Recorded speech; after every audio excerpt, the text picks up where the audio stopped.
Hello, it is now the evening of May 31st, which means that Escape the Readathon has ended, and I sadly am not on the winning team, but I still had a really fun time, and I'd like to thank Lexi and the other hosts of this Readathon for making this event and running this event so that me and other readers can have a good time. But this eve also signals that two new readathons I'm participating in June are just a few hours around the corner.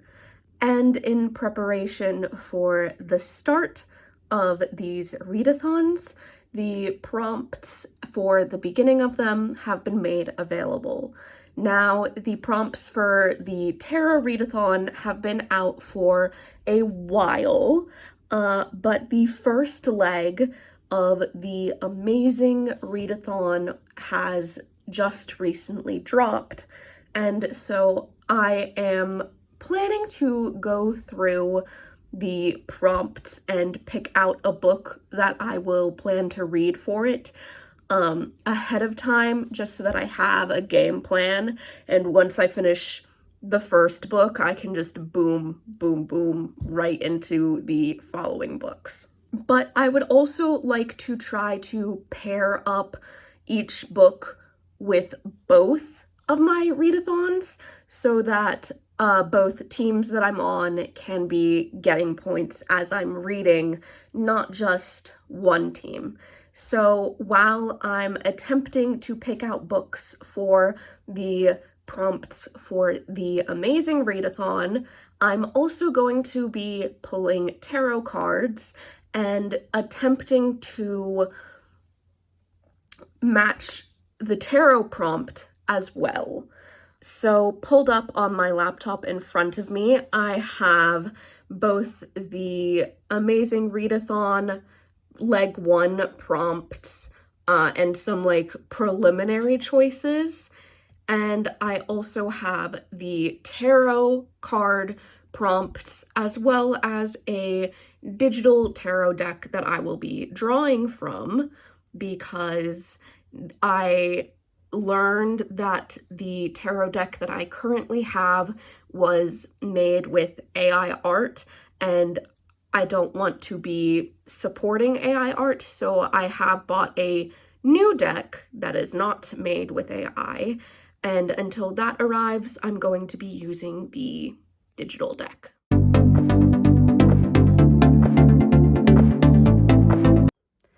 All right, as you can see, I've got all my tabs pulled up in preparation, and let us find out.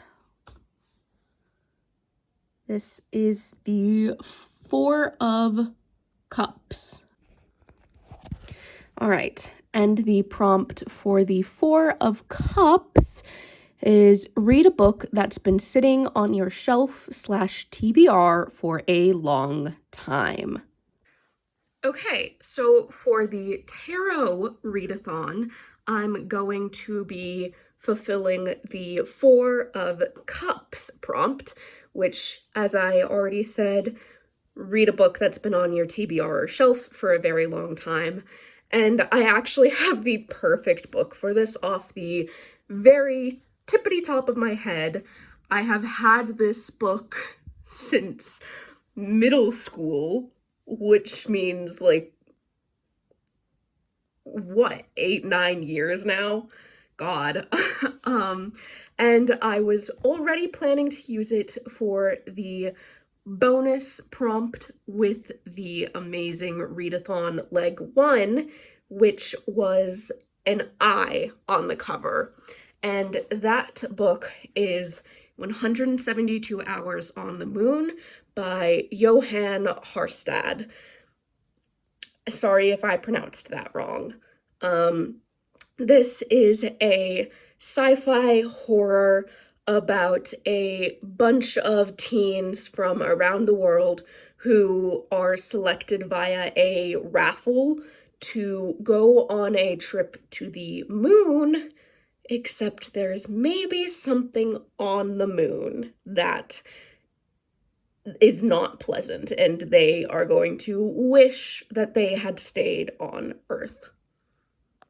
All right, and pulling my next card,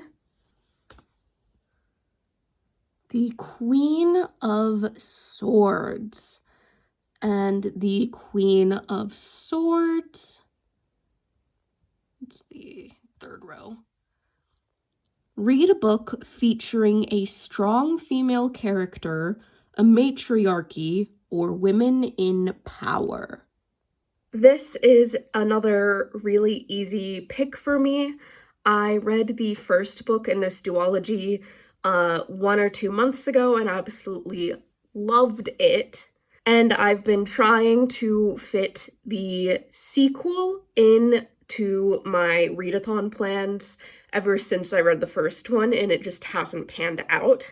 But now this fits for 2 prompts. It fits for the amazing readathon prompt, a 5-star prediction, and it fits the Queen of Swords prompt. And that book is Heavenly Tyrant by Ziron J. Zhao. The next card is the 8 of Wands. I think I might have drawn that already in my TBR video. No, I didn't. Read a book you think you'll fly through. Oh, perfect. Okay, the tarot cards are being so nice to me because the 8 of Wands prompt is exactly the same as one of the prompts in the first leg of the amazing readathon. And so a book I can read quickly is The Mysteries of Thorn Manor by Margaret Rogerson. This is a novella following the standalone novel Sorcery of Thorns, where the main couple is just kind of having a cozy life at Thorn Manor and discovering some secrets hidden around the house. Next prompt, the 5 of Swords. This one also sounds familiar. Also not the one that I wanted. The 5 of Swords, where a character must confront their past. Must confront their past. All right, this one I need to think about a little bit.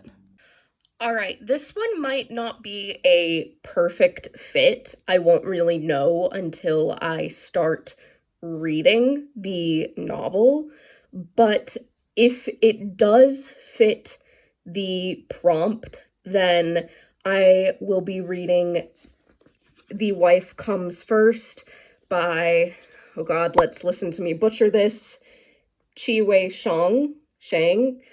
I butcher names, and yeah. But this is a Danmei, which means that it is a novel translated into English from Chinese, and it is gay. That's what Danmei is, if you didn't know. And this specific book is about a man who, after scorning his lover in his first life, dies and time travels back in time and decides that he is going to switch up his priorities and make things kind of right. So this fits the amazing readathon prompt, involves time travel. The time travel is kind of early on in the story, but it does involve time travel because he's going back to fix all of his past mistakes. And then depending on how much his regret and stuff comes into play in the narration, I would say that it will count for a character struggling with their past. It's just that he's also kind of currently living the past. But again, I will make a final verdict on if I think this counts for the prompt or not when I'm reading it. And the next card is the Judgment card. And that is Judgment. Read a book that you previously DNF'd or finish a book you've been currently reading for a long time. Okay, I don't DNF very many books. Okay, this maybe is cheating a little bit. I don't really think so, but others might disagree. See, here's the thing. I don't DNF very many books unless I'm like absolutely not having a good time.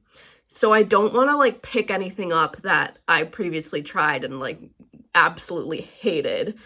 And then there are a lot of books on my shelves that like I would consider I had like picked up and then just paused and then I never got back to them. But those books I've already picked up for a different prompt for the Tarot Readathon, or I just can't remember which books of mine exactly that are.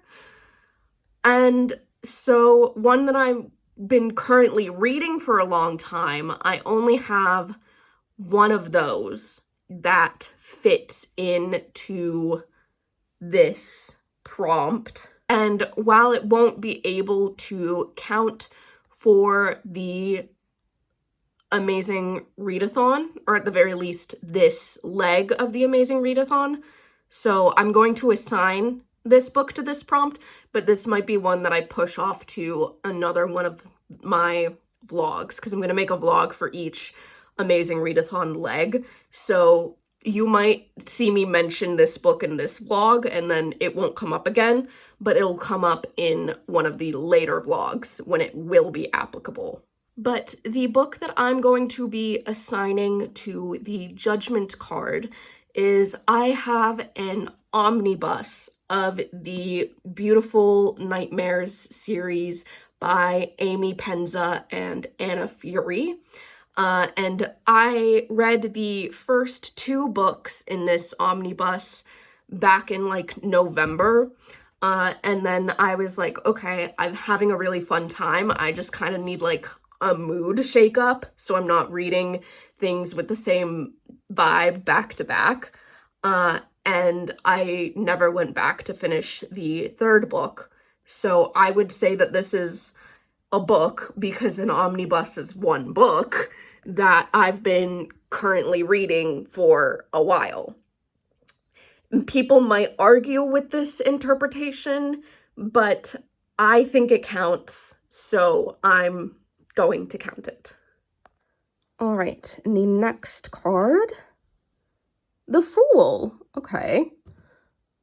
The Fool is read a book by a new to you author.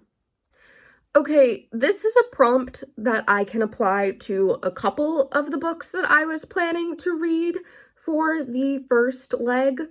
So let's just pick one, and if that ends up matching a different prompt that pops up better, I can just switch things around. So I think the book that I'm going to preliminarily pick for this is The Rest of Us Just Live Here by Patrick Ness. I've never read a Patrick Ness book before, so he's a new to me author, and this book fulfills the Amazing Readathon prompt of an author with the same amount of letters as me. I have 11 letters in my full name, and so does Patrick Ness. The Page of Swords. Why do I feel like I might have gotten this one? Read a book featuring secrets or investigation. Yes, I've already pulled this card. in my TBR video, and for that I picked One of Us is Lying, and that does not fit into any of the current legs prompts, so I'm going to skip this for now since I've already assigned a book to the Page of Swords, and pull another card, which is the Three of Cups. A book featuring friendship. Okay, that should be easy enough. Okay, so you know how I said that I might switch the book that I have assigned to the Fool? I can't think of anything else off the top of my head that, like, most likely will prominently feature friendships and friend relationships. So I'm going to switch The Rest of Us Just Live Here by Patrick Ness to the Three of Cups, and I'm going to pick a different book on my not Escape the Readathon, that was May, on my amazing Readathon list. And for that, let's go with Shark Heart by Emily Habeck, however you pronounce it. This is a book that I do not physically have on me at the moment. It's currently waiting for me to pick it up at the library, which I will do tomorrow. And this is kind of like a weird fiction book is the best way that I can describe it. Basically, it's a wife and a husband experiencing terminal illness, but the terminal illness is the husband turning into a shark. So I'm very intrigued. I've heard that this is a very emotional book, but the premise just sounds kind of goofy to me. So I'm interested to see, like, what exactly it's about and what it gets at. All right, I cleared the tab, but let's draw the next card. We've already done the Four of Cups. The Queen of Swords. Oh, is this just gonna go? Oh, it's just, okay. Let's return all cards, and then we need to reshuffle, because otherwise it's just gonna give us the same cards it did earlier. Okay. The Five of Wands. I think I might have done this one in my TBR. Read a book featuring rivalry, conflict, or competition. Let me check that I don't have anything already slotted in here on my... Okay, I don't. So, rivalry, conflict, or competition. Okay, so I'm pretty sure what this prompt is meant to be getting at is, like, more of like a friendly rivalry, competition, conflict, rather than something more large scale that would be, like, represented in fantasy novels, like conflict between a rebellion and a government. So I want to, like, honor the spirit of this prompt, which means that none of the books that I have selected for this leg will fit this prompt, but one of the books that I have selected for the main prompt of another leg, whenever that leg comes up, and that book is And Now Back to You by B.K. Borison. I'm pretty sure the protagonist and the love interest have, like, a workplace rivalry going on. So they will most likely fit, and I'm planning to read And Now Back to You for the leg, which the main prompt for that leg, whichever number it will be in an isolated setting, and they spend the majority of the book snowed in. So you won't be seeing this prompt again in this video, since this video is about the first leg, but you will see it in a future video.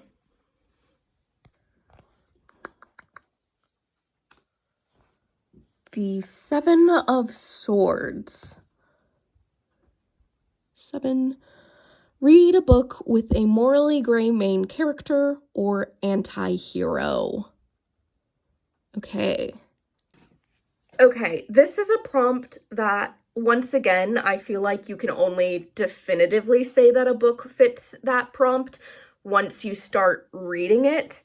But, I mean, the main character of this book is an assassin, and so I feel like there has to be some moral ambiguity or anti-heroics involved in our protagonist being an assassin.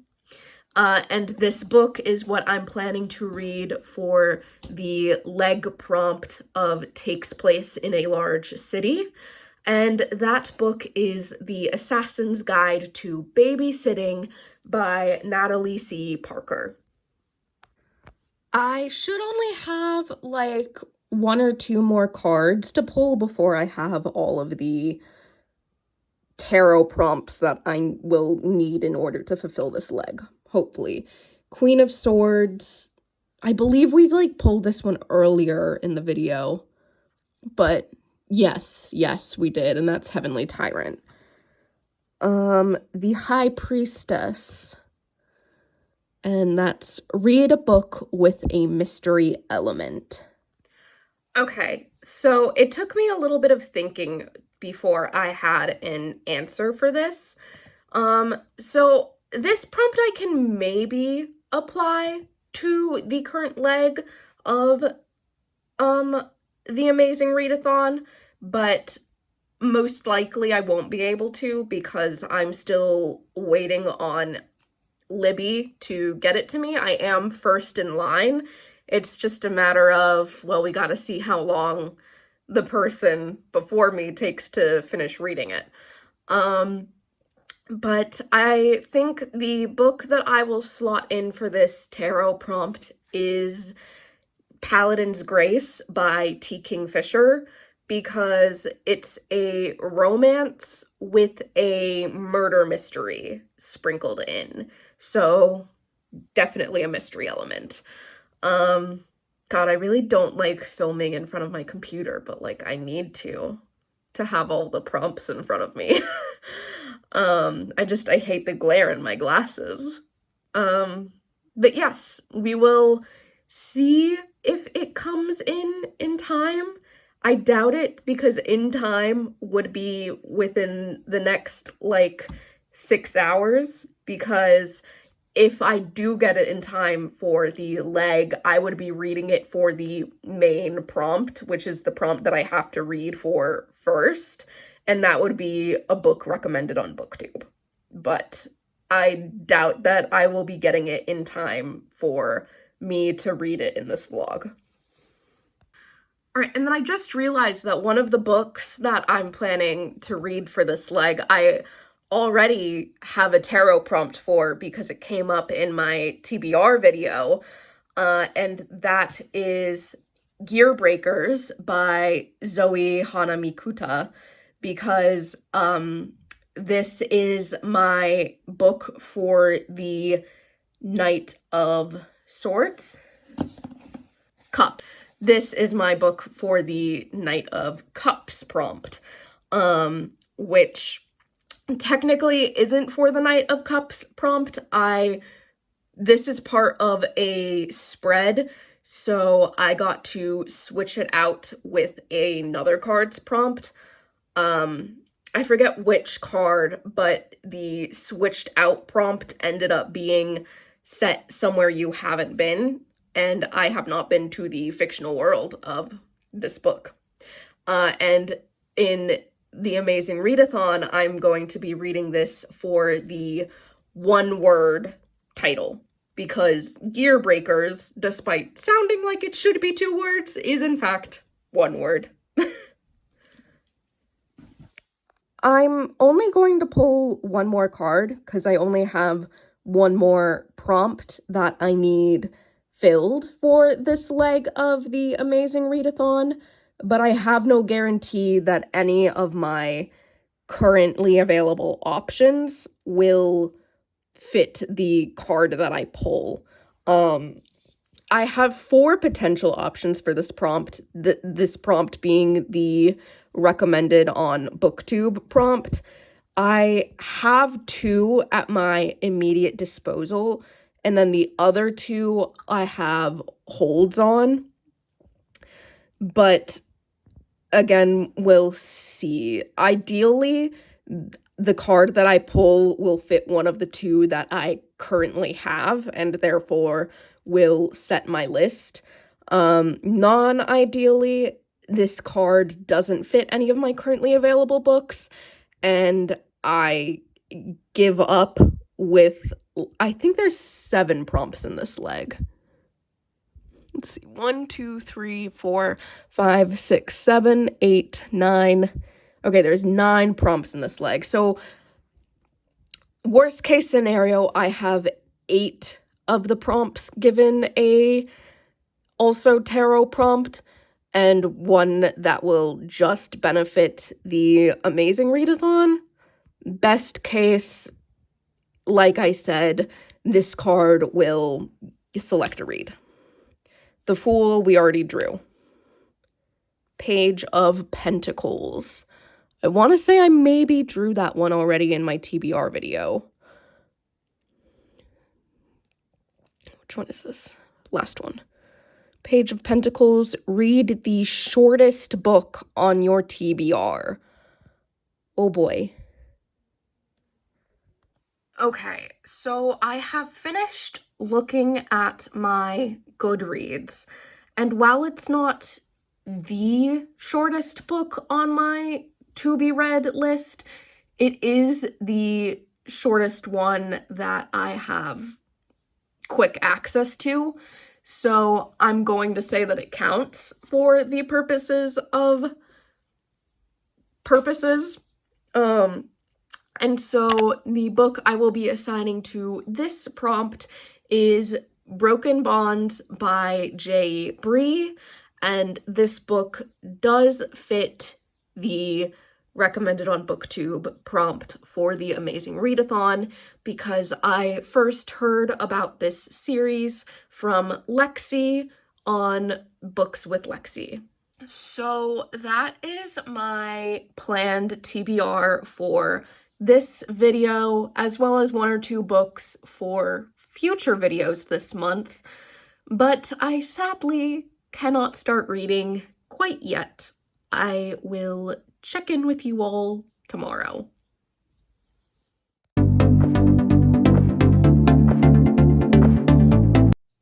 Good morning, everyone. It is now June 1st, which means that the amazing readathon and tarot readathon have officially started. And now that they've started, I am going to begin my reading. So for the amazing readathon, we have a game board given to us. I am going to be trying to go around this game board clockwise, obviously starting at the start tile. The first book I'm going to be reading is Broken Bonds by Bree. Alright, I have just finished listening to Broken Bonds. I think this series has a lot of potential. I had a very fun time. For the most part, I enjoy all of the guys and their various different personalities, with the exception of Knox. Fuck Knox. I hate him. He needs to do some ass kissing for me to even remotely begin to think that he's okay. Okay? But it was a very fun book. I'm like kind of upset now that I can't just jump right into the second one because damn that cliffhanger. I've heard that all of them kind of end on a cliffhanger though, so I know to prepare myself, and I have other books that I need to read before I can start the second book, but I will try to slot that in this month. So now I get to start on my sightseeing. for the amazing Readathon, and the first book I'm going to be reading for that is Mysteries of Thorn Manor by Margaret Rogerson. I don't expect that this will take me too long, so probably I will be seeing you all in 1 or 2 hours. I have finished reading the Mysteries of Thorn Manor, and that was a very fun read. It was just very cozy. The plot was just the couple being cute, basically. And so it was a very fun, cozy read. And I had a good time. But it is over now, and I'm on to my third book of the day, The Rest of Us Just Live Here by Patrick Ness. This, I think, I'll probably only get through, like, maybe a bit more than half of it today is my expectation, but we will see.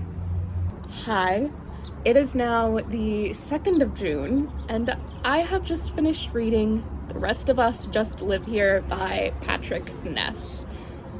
This book was a lot deeper than I thought it was going to be.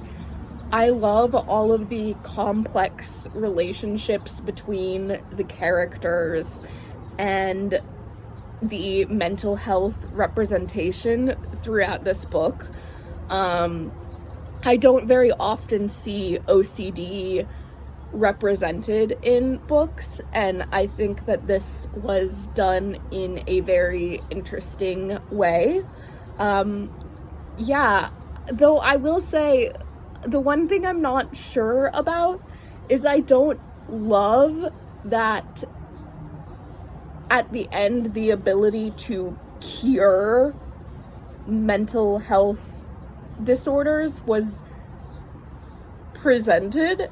Like, I am glad that none of the characters took it because they wanted to see if they could conquer their issues on their own, but I don't love that the option, I don't know, I have complicated feelings about it. But other than that, I really, really did enjoy this book. The next thing that I am going to be reading is Shark Heart by Emily Habeck. All right, it is now the 4th of June, and I have not been keeping you guys up to track with my reading because the last 2 days of my work have been much busier, and so I haven't had time to really film updates.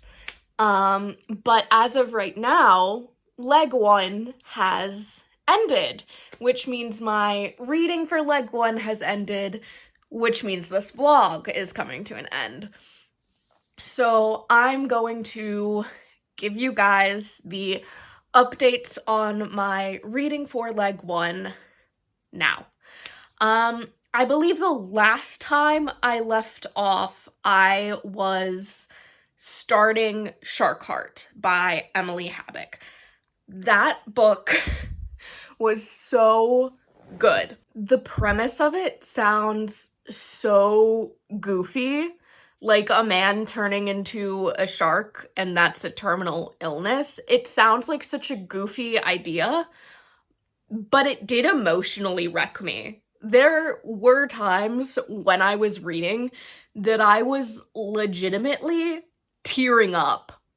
And I think it's just such an emotionally rich story about the process of grief from both the people who have someone that they care about experiencing terminal illness and also the people experiencing the terminal illness. I don't know, it's just, it just hit something deep in me. And I just think it was so beautifully written and captures the emotional journey of all of the characters really well. So after I finished Shark Heart, I read Gearbreakers by Hana Mikuta. And Gearbreakers was kind of disappointing, to be honest. The premise for this is really strong. Basically, it's dystopia. The world is running low on resources, and yet one country has created giant mechs in order to both waste resources, yet create a monopoly on resources, because obviously you're not gonna fuck with the people who have the giant ass mechs. And there are this rebellion made up of Gearbreakers who are trying to bring down the dystopian government of Godolia. And there is a girl within Godolia who has, like, infiltrated the mech pilots and also wants to bring them down. It's such a cool premise. It just was not executed well. I feel like everything about the story just fell kind of flat to me. All of the characters were flat. They kind of had like two emotions, rage and sadness, that they kind of, actually three if they were the main characters. They had rage, sadness, and love. And they just kind of like oscillated between those for the different scenes. And then I really thought there was something so cool of, with the character who was also a pilot, Sona, they could have done like a really cool look into how propaganda can affect people, and how, yes, these pilots have done terrible things, but at the same time, they are just soldiers in a war, following orders and doing what they've been told is right. And they are people underneath that. But no, they just kind of let the evil pilots be evil pilots who have no real good in them. So I was let down by Gearbreakers. But yeah. And then I started 172 Hours on the Moon by Johan Harstad. It's still in my work bag right now, so I can't pull it out at the moment. I got through part 1 of it, and then it was announced that leg 1 was ending, and leg 2 was beginning. And so I ended up switching what I was reading, because 172 Hours on the Moon does not fit the main leg prompt, which for leg 2 is read a borrowed book. And I decided to just switch right away to reading that, and then I'll go back to 172 Hours on the Moon for a leg 2 sightseeing prompt. But that is a little in the future. I will save what I'm reading, other than 172 Hours on the Moon, during leg 2 for my leg 2 vlog. I will see you guys then.